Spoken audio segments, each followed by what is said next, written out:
नमस्कार, day to day news Bharat में आपका स्वागत है। मैं हूं अमर। आम आदमी पार्टी के आज एक एमएलए से मुलाकात आपकी करवाएंगे जो सर्वगुणी है। वो नेता भी है लेकिन लिखता भी है। प्रोफेसर जसवंत सिंह गज्जन माजरा जी की मैं बात कर रहा हूं, जो पंजाब के हल्का अमरगढ़ से ताल्लुक रखते हैं। काफ़ी मुद्दों पर आज चर्चा करेंगे, लेकिन चैनल के बारे में भी मैं आपको बता दूं। हमारा जो चैनल है ना, वो आम लोगों के लिए है। दबे कुचले लोगों की आवाज़ को हम लगातार बुलंद कर रहे हैं और लोकतंत्र के चौथे स्तंभ को फिर से मजबूत करने की कोशिश के तहत हमने ये शुरुआत कर दी है। हमारा चैनल या हमारा जो पत्रकार है, चाहे वो मुख्य ऑफिस में हो या फील्ड में हो, किसी से किसी भी प्रकार का कोई भी पैसा गिफ्ट नहीं लेगा और ना ही हम विज्ञापन को स्वीकार करेंगे। निष्पक्षता के साथ हम मुद्दों को उठाएंगे और तीखे सवाल पूछेंगे। आरोप प्रत्यारोप की राजनीति करने वालों से भी हमारे तीखे सवाल होंगे। समाज में तिरस्कार का सामना कर रहे लोगों की भी हम आवाज़ बनते नजर आ रहे हैं। प्रोफेसर साहब, वेलकम करता हूं मैं आपका। प्रोफेसर साहब, बहुत देखा सुना आपको। अमरगढ़ से आपका ताल्लुक है, पंजाब की पवित्र धरती से है। चढ़ती कला में जैसे हमारी पवित्र धरती है, वैसे ही चढ़ती कला में आप भी रहे हैं। लेकिन प्रोफेसर जसवंत सिंह गज्जन माजरा एक आम व्यक्ति के तौर पर है क्या? सब तो पहला सारे देश प्रदेश ਵਿੱਚ ਵਸਦੇ ਪੰਜਾਬੀਆਂ ਤੇ ਹਿੰਦੁਸਤਾਨੀਆਂ ਨੂੰ ਮੇਰੇ ਵੱਲੋਂ ਪਿਆਰ ਭਰੀ ਸਤਿ ਸ੍ਰੀ ਅਕਾਲ। ਹਰ ਇਨਸਾਨ ਆਮ ਹੀ ਹੁੰਦਾ, ਖਾਸ ਤਾਂ ਲੋਕ ਬਣਾ ਦਿੰਦੇ ਨੇ। ਜਦੋਂ ਤੁਸੀਂ ਕਿਸੇ ਕੰਮ 'ਚ ਮਹਾਰਤ ਲਓ, ਕੋਈ ਚੰਗਾ ਕੰਮ ਕਰੋ, ਲੋਕਾਂ ਦੀ ਸੇਵਾ ਚੰਗੀ ਕਰੋ, ਤੁਸੀਂ ਚੰਗੀ ਸੋਚ ਰੱਖਦੇ ਹੋ, ਫਿਰ ਤੁਸੀਂ ਆਮ ਤੋਂ ਖਾਸ ਬਣ ਸਕਦੇ ਹੋ। ਮਤਲਬ ਪਰਮਾਤਮਾ ਨੇ ਕਿਸੇ ਨੂੰ ਵੀ ਅਲੱਗ ਜਨਮ ਨਹੀਂ ਦਿੱਤਾ, ਇੱਕੋ ਰਸਤੇ ਸਾਰੇ ਲੋਕ ਆਏ ਨੇ जी ਇਸ ਕਰਕੇ ਅਸੀਂ ਗੁਰੂ ਨਾਨਕ ਦੇਵ ਜੀ ਦੀ ਸੋਚ को जी जी समझने वाले हैं, उसी ऊपर अमल करने वाले हैं। हमारी जी सोच है वो सर्वत्र के भले की है। वाह। जो लोग जिस भी कोई उसका धर्म हो, जी। कोई जाति हो, वो सभी को हम लोग प्यार करते हैं। देखिए, हिंदी भाषा को लेकर मैं आपको फोर्स नहीं करूंगा, आप अपने उसी पुराने अंदाज में भी बात कर सकते हैं। मेरा कहने का मतलब ये है कि आप जो एक इंसान के तौर पर हैं, या फिर शुरुआत जो आपकी हुई, स्कूलिंग, आपके माता पिता, परिवार के बारे में वो बताएं, और राजनीति का सफ़र ये कैसे तय किया, मैं ये जानने की कोशिश कर रहा हूँ। सबसे पहले हमारे माता पिता अनपढ़ से, हम एक दरमियानी फार्मर थे जी। ते हम जो पंजाब के किसानों की जैसी जैसी किस्मत चलती है वैसी वैसी हमारे परिवार की चली है। हम सारे परिवार वालों ने एक यूनिटी के साथ एक साझा परिवार की तरह ही हम अब भी बिच रहे हैं। जी। हम लोग की एजुकेशन, जब एजुकेशन का हम पूर्ण तौर पे खुलासा करेंगे आप चकाचौंध हो जाएंगे। जी। हमारी प्राइमरी स्कूल तक एजुकेशन हुई ही नहीं। अच्छा। हमारा टीचर अच्छा नहीं लगता जो बोलना, वो शराब का आदी था, उसने कभी कोई अक्षर से बढ़ाया ही नहीं था। मैथ के टीचर थे या ना, अंग्रेजी के? वो आप तो बहुत अच्छे टीचर थे। अच्छा। उसको भी शराब की लत लगी हुई थी। अच्छा। उसने कभी कोई हमें सिखाया ही नहीं। ये कौन से सन की बात कर रहे हैं आप? हमारी प्राइमरी एजुकेशन की बात करें। Primary education. हाँ, ये हम लोग की जो प्राइमरी एजुकेशन हुई है करीब 70-75 तक हुई है। अच्छा। तो इसका मतलब ये होया हमारी एजुकेशन पहले 10 ईयर विदाउट एजुकेशन ही हुई। जब हम 6 क्लास में एजुकेशन लेने गए तो हमें तो कोई पंजाबी हमें नहीं सी आती, हिंदी हमें नहीं सी आती, इंग्लिश हमें नहीं सी आती, मैथ तो आना ही की था। तो हम एक अनपढ़ की तरह हाई स्कूल में एंटर हुए जी। पर हमारी सोच क्या सी, हम समझते सुनते बहुत थे। जी जी जी। हमारा माइंड शायद वो वजह कारण क्रिएटिव हो गया। Creative जो हो गया। लोग बचपन से रट्टा नहीं लगाएंगे उनका दिमाग क्रिएटिव होएगा। अरे, मैंने तो सुना आप लेखक बन गए सर। हाँ, वही वजह इतनी है। किताबें लिख दी आपने। हाँ, वही वजह है, भी क्रिएटिव हो गई जी। उसके साथ हम क्वेश्चन का आंसर अपनी बुद्धि से देने लगे। अच्छा। तो क्योंकि रट्टा लगाने की आदत नहीं थी, हमने एक बार नहीं कई बार हम पेपर पे फेल हुए। अच्छा। एक बार नहीं कई बार, वो कभी करेंगे क्लासा। अच्छा। इतना अब टाइम नहीं होगा आपके ये पास। 10वीं की बात थी या हाँ, 8वीं नहीं, की? 8वीं 9वीं 10वीं कोई क्लास ऐसी नहीं जो बीए फाइनल तक के एक बार कंपार्टमेंट आए के बिना करी हुए। अरे सर, बैक हम, बेंचर थे क्या आप? हाँ, बैक बेंचर भी नहीं थे, अच्छा। फ्रंट में बैठते थे। फ्रंट में। हमारा एसएस हिस्ट्री ज्योग्राफी कॉलेज में हम टॉपर थे। जी जी जी। जब हम लोग महिंद्रा कॉलेज की थी, मैं सैकंड टॉपर बनया। अच्छा। जो मैं यूनिवर्सिटी च एमफिल की, तो मेरा प्रोफेसर SK बजाज था, जो दुनिया के लेवल का प्रोफेसर था। जी। उसने एक क्लास, उसके शब्द आज तक हमारे दिल में लिखे। क्या थे? उसने बोला था भी ऐसा स्टूडेंट हमारे 10-12 सेशनों के बाद एक आता है। ऐसा क्या खास था? ये तो उनको पता होगा। मतलब उसने हमने- लिखने की कला थी, समझने नहीं, की वो- कला थी? जो डिस्कशन होती, अच्छा। प्रोफेसर का एक लेवल था। वो उसकी बुक्स, फिलोसफी की बुक्स हैं, वो यूरोप में, ऑल वर्ल्ड में टीच करी जाती है। जी जी। वो इतना इंटेलिजेंट था, मैं उससे इंटेलिजेंट बंदा नहीं देखा। अच्छा। उसने हमारे गुणों को परखा। ओके। जो हम एक तरफ तो फेल होने वाले हैं, एक तरफ वो बोलते हैं भी ऐसा स्टूडेंट ही नहीं हमें मिलता। अच्छा, तराशा भी किसी ने आपको? जेडी- किसी ने मॉडिफाई किया हो, हाँ भाई नहीं, आप में तो ये नहीं, कला है, आप नहीं, लिखिए? नहीं नहीं नहीं, किसी ने नहीं। जेड़ा ना समाज के थपेड़े होते हैं, समाज की हडल होती हैं, वही मनुष्य का सबसे बड़ा गुरु होता है। उसी ने हमें नया जीवन दिया है। अच्छा। क्योंकि हमारे प्रोफेसर हमें PhD करवाना चाहते थे, हम एमफिल के स्टूडेंट थे। उसने यही बात चाहता था। मैं बोला हम सर रोजगार पैदा करना है, अब हम इससे ज़्यादा पढ़ाई नहीं करेंगे, हमारी उम्र बढ़ जाती है। अच्छा। उसी एमफिल करते करते हमने स्कूल एजुकेशन का, प्राइवेट का काम शुरू पहली नौकरी कब की? नौकरी की ही नहीं, हमने अच्छा, नौकरी की। मैट्रिक में एक कसम खा लिया थी, हम कभी किसी के सामने इंटरव्यू नहीं देंगे। अरे अब क्या तक बात हमने है। इंटरव्यू नहीं देती, कदे फार्म नहीं फिल किया। अच्छा। ये हमारा दिमाग का, मन का एक सपना था। तो ये प्रोफेसर शब्द ऐसे तो नहीं लगता ना? हाँ, इसके नहीं, लिए इसे- कमाई की है आपने? हाँ, नहीं, वो हमने कॉलेज तक पढ़ाया, हमने स्कूल खोला अच्छा। विदाउट पैसे, एक धर्मशाला में गया। अच्छा। पहले मैट्रिक, हमारे पास आज भी 5000 स्टूडेंट हैं। हमने कॉलेज खोला, मास्टर डिग्री हमने टीच करी जी। ते एमफिल PhD वाले टीचर मेरे को आਉਂਦੇ ਆ। अच्छा। ਤੇ मैं फर्स्ट क्लास से MA तक टीच किया।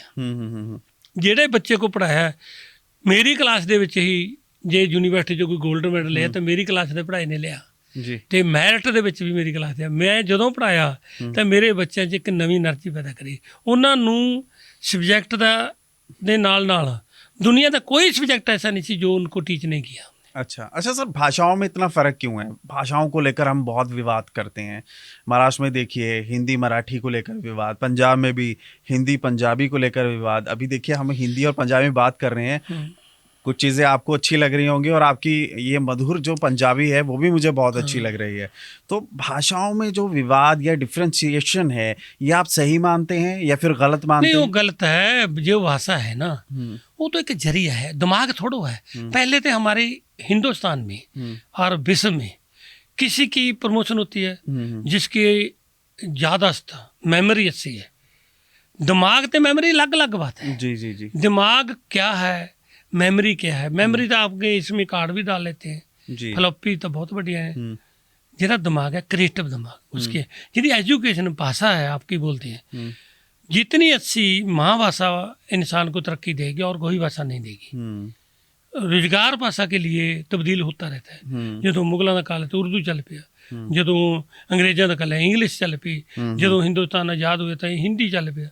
इसीलिए जे तुसीं आपने अच्छी तरह अपने हाव भाव व्यक्त करने ने, बिल्कुल। अच्छी तरह ज्ञान विज्ञान लेना है, तो आप जो अपनी मदर भाषा में, जी, हम जी। किसी भाषा को नफरत नहीं करते, पर माँ भाषा को प्यार बहुत करते हैं। जी जी हम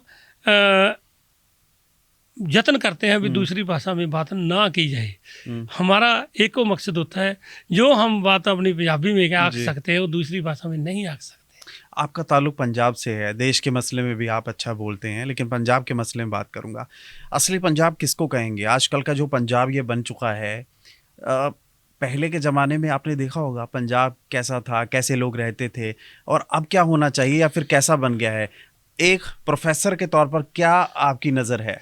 नहीं, बहुत तब्दीलियां हो रही हैं ने, ਇਹ ਅੰਤਰਰਾਸ਼ਟਰੀ ਤਬਦੀਲੀਆਂ ਨੇ। ਦੇਖੋ ਪੰਜਾਬ ਇਸ ਦੀ ਭੇਂਟ ਜ਼ਿਆਦਾ ਚੜਿਆ ਕਿਉਂਕਿ ਸਾਡੇ ਪੰਜਾਬ ਦੇ ਵਿੱਚ ਵੈਸਟਰਨ ਕਲਚਰ ਜਲਦੀ ਆਇਆ। क्योंकि पंजाबी लोगों ने रोजगार के लिए वेस्टर्न कंट्री में रोजगार पैदा किया। बिल्कुल। वो जो वेस्टर्न कंट्री है वो पहले किसी वेस्टर्न कंट्री में 300 साल क्रांति आई, किसी में 200 साल पहले आई। उन लोगों ने एक तरक्की कर ली थी, हम उनको तरक्की देख के हम चकाचौंध हुए। उसी चकाचौंध के लिए हम पंजाबी तब्दील सी रहे, हम नवी चीज़ को अडोप्ट बहुत छेती करते हैं। इसीलिए ਜਿਹੜਾ ਪੰਜਾਬ ਹੈ ਉਹ ਇਫੈਕਟਡ ਆ, ਕਿਉਂਕਿ ਆਉਣ ਵਾਲਾ ਯੁੱਗ ਤਾਂ ਦੁਨੀਆ ਦੇ ਵਿੱਚ ਮੈਨੂੰ ਇਹ ਲੱਗਦਾ ਵੀ ਅੰਤਰਰਾਸ਼ਟਰੀ ਇੱਕ ਕਿਸਮ ਦਾ ਬਣਦਾ ਜਾ ਰਿਹਾ। ਹੁਣ ਸਾਡੇ ਜਿਹੜੇ ਫੋਰਨ ਦੇ ਬੱਚੇ ਨੇ ਉਹ ਪਤਾ ਨਹੀਂ ਕਿੱਥੇ ਕਿੱਥੇ ਮੈਰਿਜਾਂ ਕਰਵਾਉਂਦੇ ਨੇ, ਤੇ ਕਿਹੜੀ ਉਹਨਾਂ ਦੀ ਮਾਂ ਭਾਸ਼ਾ ਉਧਰ ਪੰਜਾਬੀ। ਮੈਨੂੰ ਨਹੀਂ ਲੱਗਦਾ, ਮੈਂ ਜਾ ਕੇ ਆਇਆ ਕੈਨੇਡਾ ਦੇ ਵਿੱਚ, ਸਾਡੇ ਬੱਚਿਆਂ ਨੂੰ ਤਾਂ ਪੰਜਾਬੀ ਨਹੀਂ ਆਉਂਦੀ, ਉਹਨਾਂ ਨੂੰ ਤਾਂ ਇਹ ਨਹੀਂ ਪਤਾ ਬਾਬਾ ਨਾਨਕ ਕੌਣ ਸੀ। ਤੇ ਅਸੀਂ ਸਾਨੂੰ ਦੁੱਖ ਬਹੁਤ ਲੱਗਦਾ। हमारे गुरुओं के बारे में हमारी जो कल्चर है पंजाबी वो मतलब जो इसके साथ अब हमारे पंजाब में तब्दील हो रहा है, इसके लायक नहीं था। ऐसे गुरु नानक देव जी दे पुत्र जिम्मेदार किसको मानते हैं आप?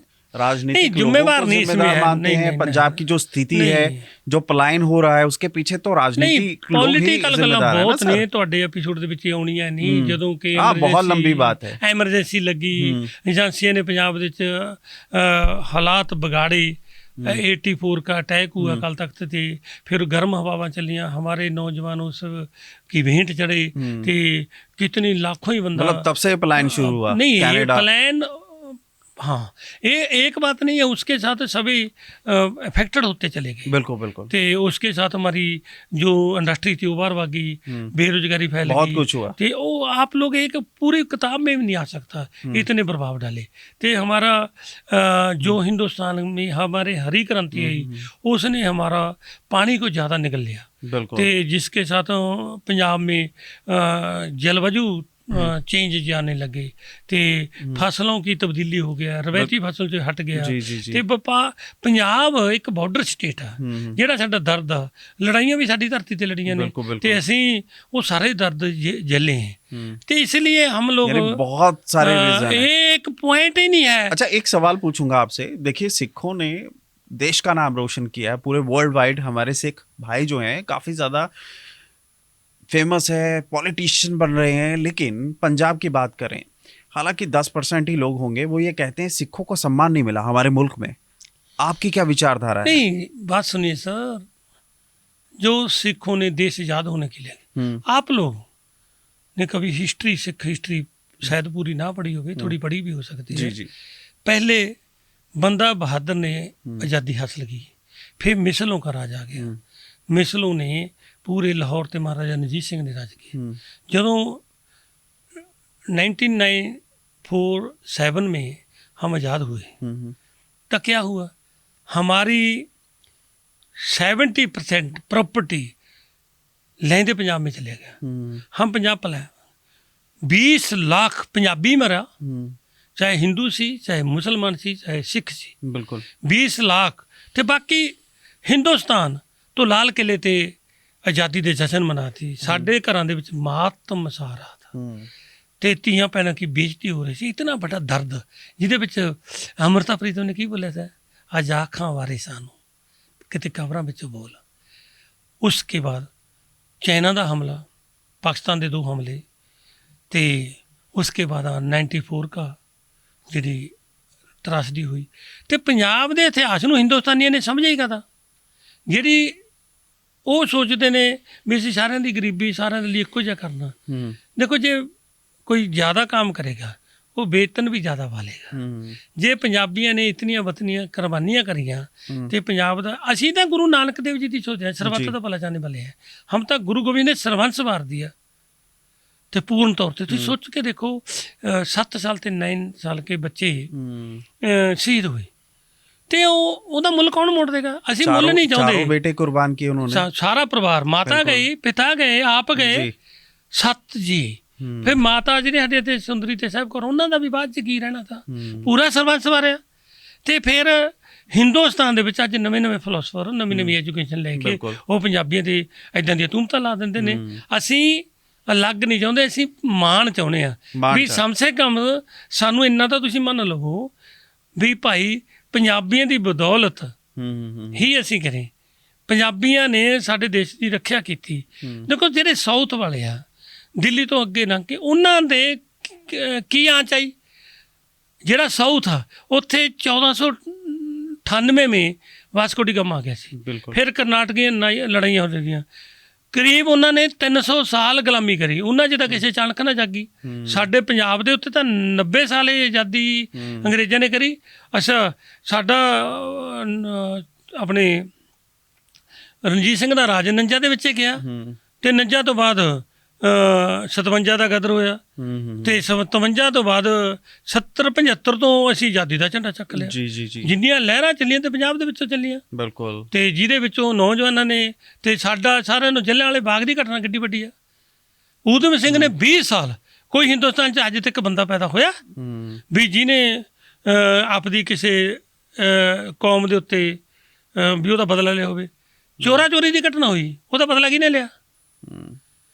ਕਿੰਨੇ ਬੰਦੇ ਮਰੇ ਤੇ ਉਸ ਤੋਂ ਬਾਅਦ ਅੰਗਰੇਜ਼ਾਂ ਨੇ ਕਿੰਨੇ ਲੱਤੜੇ ਨੇ।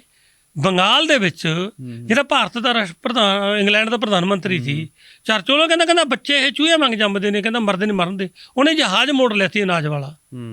ਤੇ ਉਹਨਾਂ ਦੇ ਵਿੱਚੋਂ ਕਿੰਨੇ ਕੁ ਲੋਕ ਜਿਹੜੇ ਕੁਰਬਾਨੀਆਂ ਕਰਦੇ ਨੇ ਅੰਗਰੇਜ਼ਾਂ ਨੂੰ ਕੱਢਣ ਦੇ ਵਿੱਚ, ਕਿੰਨੇ ਕੁ ਹਿੰਦੁਸਤਾਨੀ ਮੂਹਰੇ ਆਏ। ਤੇ ਮੂਹਰੇ ਕੌਣ ਆਏ ਨੇ? ਪੰਜਾਬੀ। ਅਸੀਂ ਪੰਜਾਬੀ ਗੁਲਾਮੀ ਨਹੀਂ ਚਾਹੁੰਦੇ। ਪ੍ਰੋਫੈਸਰ ਪੂਰਨ ਸਿੰਘ ਕਿਆ ਬੋਲਤਾ ਹੈ? ਮਰਨ ਥੀ ਨਹੀਂ ਡਰਦੇ, ਅਸੀਂ ਮਰਨ ਥੀ ਨਹੀਂ ਡਰਦੇ, ਮੌਤ ਨੂੰ ਮਖੌਲ ਕਰਦੇ। ਇਹ ਆਪਣੇ ਬੱਚੇ ਹਰ ਇੱਕ ਨੂੰ ਪਿਆਰੇ ਲੱਗਦੇ, ਆਪਦੀ ਜਾਨ ਹਰ ਇੱਕ ਨੂੰ ਪਿਆਰੇ। ਪਰ ਪੰਜਾਬੀ ਐਸੇ ਨੇ ਜਿਹੜੇ ਦੂਜੇ ਲਈ ਕੁਰਬਾਨ ਹੁੰਦੇ ਆ। ਇਹ ਪੰਜਾਬੀਆਂ ਨਾਲ ਦੁਨੀਆ ਦੇ ਵਿੱਚ ਕੋਈ, ਹੁਣ ਵੀ ਸਾਡੀ ਜਿਹੜੀ ਸਿੱਖ ਫੌਜ ਆ ਹਿੰਦੁਸਤਾਨ ਦੇ ਵਿੱਚ, ਉਹਦਾ ਇਤਿਹਾਸ ਹੀ ਪੜ੍ਹ ਲਓ। ਜੇ ਅੱਜ ਪਾਕਿਸਤਾਨੀ ਡਰਦੇ ਨੇ ਤਾਂ ਸਿੱਖ ਫੌਜ ਤੋਂ ਹੀ ਡਰਦੇ ਨੇ। बिल्कुल। ਤੇ ਅੱਜ ਵੀ खौफ है उन्होंने। आज का सिख जो है अपने बच्चों को पंजाब भक्त बनाना चाहता है या देशभक्त बनाना चाहता है?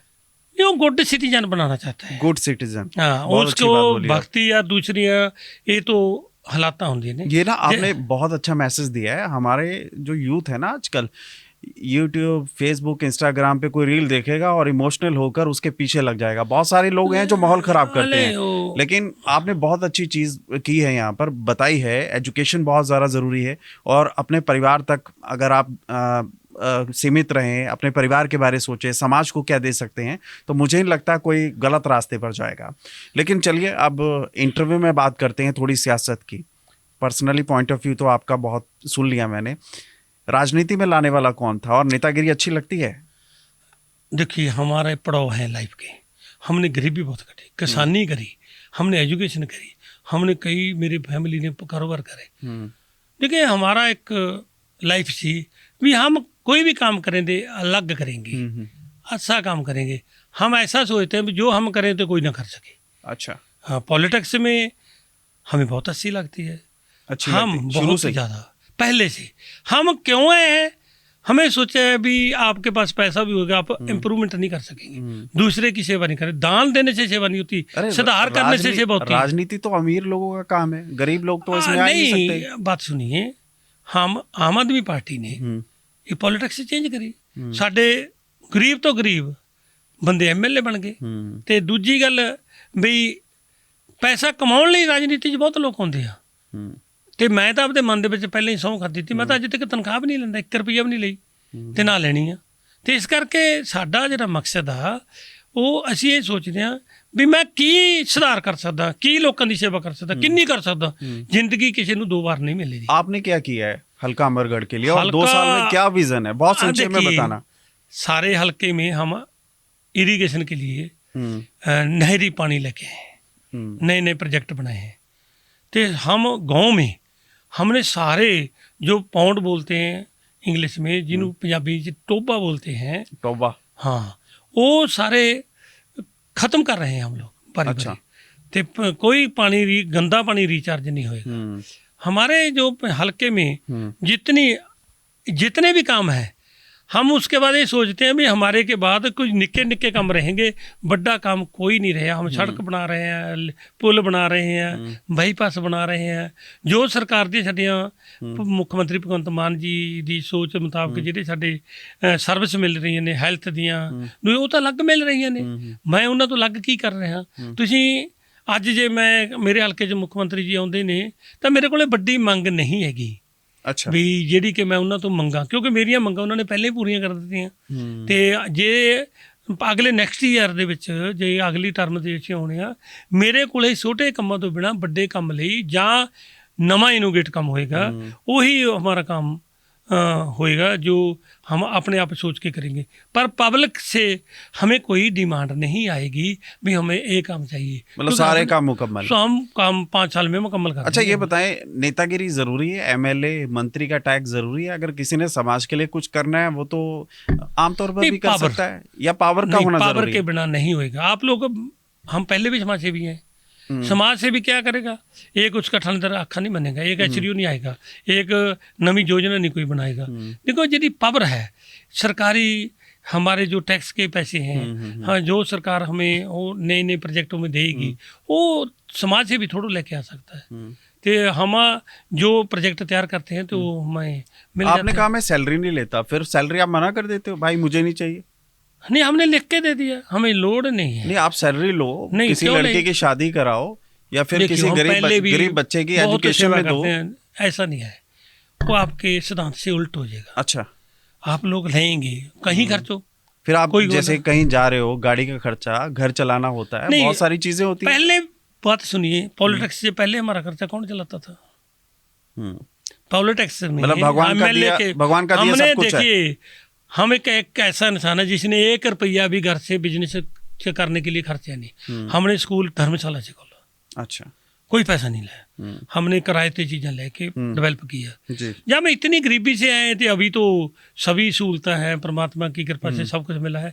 अब लालच तो मनुष्य का मुक्केगा नहीं। आप लोग पूरी दुनिया को नाम करा लो, पूरी धरती नाम लगा लो, आपका लालच लोभ नहीं मुक्केगा। हम हिस्ट्री पढ़ी है, जी, हमने वो राजे मोहम्मद तुगलक वर्गे पढ़े ने, अलाउद्दीन खिलजी वर्गे जेडे दुनिया जीतने चाहते थे, सिकंदर पढ़े ने। ये जो मनुष्य की माइंड है ना, ये इतना भूखा है, ये कभी मतलब महत्वाकांक्षाएं खत्म नहीं। हम तो गुरु नानक की सोच के चलते हैं, साबर संतोख हम्म, निम्रता हमारे सिद्धांत ही हैं। जी, हम किसी को गहराई से कभी दुखी नहीं करते, उससे प्यार से बात करते हैं, हम निम्रता के साथ बात। अच्छा एक जवाब दीजिए ईमानदारी से, आपको लगता है ईडी या फिर कोई भी जांच एजेंसी होती है, सरकारें उसका गलत इस्तेमाल करती हैं, अपने वो तो इशारों से सब- चलाती है? वो तो सर बात सुनिए, जिसी का हुक्म चलेगा मुलाजिम उसकी का काम करेगा। या आप देखिए- पार्टी में हो रहा है क्या ऐसा? नहीं, देखिए बात सुनिए, कई कोई प्राइवेट वो भी हो जाता है, कई जांच करनी है, कई नहीं भी करनी। अच्छा। जो गलती होएगी रिजल्ट तो बाद में उसकी ही का मिलेगा ना। देखो जितनी एजेंसियां होती हैं, केंद्र की हैं, दूसरी, वो तो सरकार के हुक्म के अंदर ही होती हैं, इसी को गोलमोल करने की कोई फायदा नहीं है। चले कम शब्दों में बहुत सारी बात आपने कह दी है। तो बेअदबी का जो मामला उठ रहा है, ये देखिए अकाली दल की सरकार में भी हुआ, अभी आम आदमी पार्टी की 3 साल की सरकार में भी ये मामले आए हैं। अब देखिए इस मामले में कानून ले आने की बात की जा रही है, आपको लगता है सख्त कानून का प्रावधान होना चाहिए? हालांकि 298 299 का तो है संलेप। नहीं, वो डिस्कशन होएगी विधानसभा में। अच्छा, ये सारी विधानकार ये जरूरत है पंजाब की? देखिए बात सुनिए, आपने कभी किसी ग्रंथ, धार्मिक ग्रंथ, चाहे गीता हो, चाहे गुरु ग्रंथ साहब हो, चाहे कुरान हो, उसी में कभी किसी के ऊपर कोई जुल्म किया है? उसी ने कोई हिदायत की है? उसी को कौन लोगों को भड़काने का काम करते हैं? देखिए जो लोग मैनेज करते हैं उन्हीं को तो सजा मिलनी चाहिए। जी। देखिए गुरु ग्रंथ साहब सभी सांझीवालता का संदेश देता है, सभी धर्मों को, सभी लोगों की उसमें बानी है। जो लोग उनका भी बेअदबी करते हैं, नरादर करते हैं, तो दूसरे लोगों के मन को ठेस तो लगेगी। बिल्कुल। तो जे ठेस लगेगी तो उसको आगे रोकने के लिए कोई तो कानून होना चाहिए। गुरु के काफ़ी क्लोज लगते हैं आप, जिस तरीके से आप काफ़ी आध्यात्मिक बातें कर रहे हैं। आप मुझे ये बताएं, पंजाब में देखिए जात पात के नाम पर अलग अलग गुरुद्वारे हैं, हर गांव में गुरुद्वारा साहब स्थापित है। अब बेअदबी के मामले भी सामने आते हैं। आपको ये लगता है कि हर, ठीक है आस्था को लेकर मैं कोई सवाल नहीं खड़ा कर रहा, अपने घर में भी आप जैसे मर्जी भगवान को ध्याइए, चाहे हर जगह पे गुरुद्वारा गुरुद्वारा साहब आप बनाइए, मेरा उसमें कोई हस्तक्षेप नहीं है। मेरा ये कहने का मतलब ये है कि गुरुद्वारा साहब 10 गांव पर एक हो जाए तो रख रखाव में बहुत ज़्यादा सहूलत होगी। नहीं, जो आपका पाठी है गलत उसको है। बेचारे को 5 या 10 हज़ार मिल रहा है, अगर उसी को हम ज़्यादा पैसे दें या फिर एक सिक्योरिटी गार्ड हायर किया जाए तो मुझे लगता है एक परमानेंट सोल्यूशन होगा। नहीं, ਤੁਸੀਂ ਆਪ ਲੋग ना ठीक तरीके ਨਾਲ अध्ययन नहीं किया, जी। गलत बात है। देखिए, हम इसी विचारधारा के नाल सहमत नहीं है भी एक गुरुद्वारा जी। हो। हम तो गांव में ये 3 गुरुद्वारे, हम आप लोग को बताते हैं, जिस गांव में दलित वीरा ने अलग गुरुद्वारा है। देखिए, गुरुद्वारा अलग बनाना, मैनेजमेंट अलग होती है, ओके। उसमें सिद्धांत एक होता है, जी, वो अलग नहीं होता है। जी, वो जी। गुरु नानक का गुरुघर है, गुरुद्वारा सबका है। सिख सबका है। ये कोई मैनेजमेंट को एक मैनेजमेंट के 5 अलग अलग गुरुद्वारे बन गए। जी जी जी। उसमें जिस कास्ट के, जिस जाति के लोग हैं, वो सभी मिलके ज्यादा अच्छा काम करते हैं। मैं अच्छा, देखा जिस ऐसा गांव है। में नहीं, वही मैं समझने की नहीं, कोशिश कर ज्यादा रहा हूँ ना। दलित गुरुद्वारा बनाते हैं, उसी में अमृत भी ज्यादा अनुसूचित सकेंगे, जाति। ज्ञान भी ज्यादा होएगा, वो उनके बच्चे एजुकेशन भी अच्छी होती है। जी जी जी। ते जो एक गुरुद्वारा होगा, उसमें पहले वो गुरुद्वारे की मैनेजमेंट बड़े लोगों के पास आ जाती है। ये गरीब लोग ने, उनको उसमें पोजीशन नहीं मिलती। अच्छा। हर कोई चाहता भी मैं सेवा करा, हर कोई चाहता मैं की सेवा। ये गुरु घर ਦੇ ਵਿੱਚ ਸਾਡੇ गुरु ग्रंथ साहब का संदेश कई क्षेत्र से ज़्यादा होएगा। देखिए, आपके कितने चैनल होते हैं, आप लोग सोचते हैं भी बद से बद प्रचार हो, आपके दर्शक ज़्यादा से ज़्यादा मिले, बिल्कुल। तो वो भी चंगे बात का प्रचार ज़्यादा से ज़्यादा होना चाहिए। जो लोग ऐसा सोचते हैं, ये आपका इकल्ला धार्मिक नहीं है, ये सामाजिक भी है। पहले रहो रीता कितनी है, आनंद कार्य होने हैं, फिर जो मर्ग के भोग हैं वो पहने हैं, किसी ने बच्चे का जन्मदिन मनाना है, पाठ करना है, वो है। ये एक इतने गुरु में एक है तो उसको बारी कैसे आएगी? हर कोई अपने घर के लिए एक अलग समागम करता है। अच्छा। ते वो समागम करेगा, कहीं ने सुबह जाना सवेर जाना, ये 5 किलोमीटर दूर होएगा, वो कैसे गुरु घर जाएगा? ये अच्छी चीज है ना, ये क्लियर होनी चाहिए, क्योंकि क्लियर, लोगों मैं में बिल्कुल इसके साथ हूं। पंजाब छोड़ के दूसरे राज्यों में ये विचारधारा है लोगों की। मैं चाह रहा हूँ ये विचारधारा का जो सवाल है ये क्लियर हुआ, बहुत अच्छी चीज है। बिल्कुल। देखिए, आस्था जितने का धार्मिक केंद्र स्थान होंगे, आस्था का केंद्र ऐसे मंदिर हो, मस्जिद हो, वो हो, 10 हो, 20 हो, क्या फर्क? दूर से क्या होएगा जी। देखिए, इतने मंदिर गुरुद्वारे, इतने धर्म प्रचार करते हैं, देखिए गलत कामों की रफ्तार फिर बढ़ती जाती है। वो क्यों बढ़ रही है? क्योंकि जो लोगों में धर्म से ज्यादा दूर जाएंगे, वो लोग सेल्फिश बन जाते हैं। बिल्कुल। किसी हर बंदे को जो परमात्मा, कोई लोग मानता है, कोई नहीं मानता। जी जी जी। मैं कहना, मानता है नहीं मानता है अलग बात है, पर परमात्मा का डर हर को चाहिए, क्योंकि एक सुपर पावर तो चाहिए है ना। ये सुपर पावर नहीं होएगी तो लोग किसी से भी नहीं डरेंगे, तो कल तो उनको कंट्रोल कौन करेगा? वो ही सुपर पावर कंट्रोल करती है। चलिए, एक आखिरी सवाल, सीएम साहब को कोई सलाह? देखो, सीएम साहब साडे ग्राउंड तो गए ने जी, वो बहुत ही पब्लिक ਦੇ ਦੁੱਖਾਂ ਨੂੰ ਸਮਝਦੇ ਨੇ, ਤੇ ਜਿਹੜੀ ਸਾਡੀ ਪੂਰੀ ਅਰਵਿੰਦ ਕੇਜਰੀਵਾਲ ਜੀ ਤੇ ਮੁੱਖ ਮੰਤਰੀ ਭਗਵੰਤ ਮਾਨ ਜੀ, सलाह तो उनको दी है जो अपने रास्ते से भड़क गया होगा, जो काम ठीक करता है हम तो शाबाश से देंगे भी ऐसा मुख्यमंत्री सभी स्टेट को मिलना चाहिए।